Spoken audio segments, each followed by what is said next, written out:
আসসালামু আলাইকুম। আজকে আপনাদের দেখাবো সরিষা ইলিশের রেসিপি। এজন্য আমরা দুই রকম সরিষা নিয়ে নিয়েছি, কালো সরিষা ও হলুদ সরিষা। আমরা নিব পেঁয়াজ কুচি, সরিষাগুলো বেটে নিয়েছি, কাঁচামরিচ লবণের সঙ্গে, গুঁড়ো 1 চামচ, হলুদ 1/2 চামচ, মরিচের গুঁড়ো 1/2 চামচ, স্বাদমতো লবণ।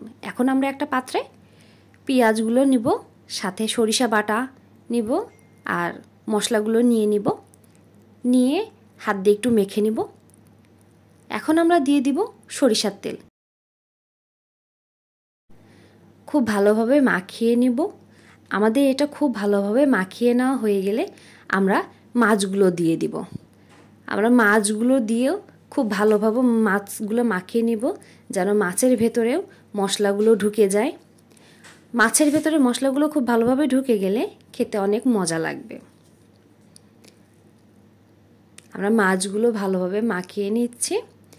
আমাদের মাছগুলো ভালোভাবে মাখা হয়ে গেলে আমরা এখানে পানি অ্যাড করে দিব।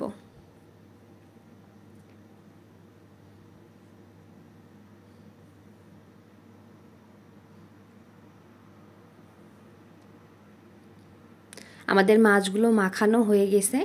এখন আমরা এখানে 2 কাপ পানি অ্যাড করে দিব।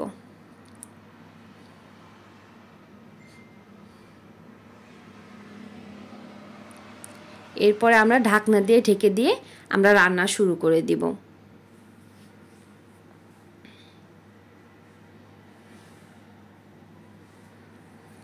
ঢাকনাটা তুলে হালকা নাড়াচাড়া করে দিব, বেশি নাড়াচাড়া করা যাবে না, তাহলে মাছগুলো ভেঙে যাবে। আমরা আবার ঢাকা দিয়ে দিব। আমাদের রান্না প্রায় শেষ। দেখেন কালারটা কত সুন্দর আসছে। আমরা একটু ঝোল ঝোল রাখবো, কারণ সরিষা ইলিশের একটু ঝোল ঝোল হলে খেতে অনেক মজা লাগে। আপনারা সবাই বাসায় ট্রাই করে দেখবেন। আল্লাহ হাফেজ।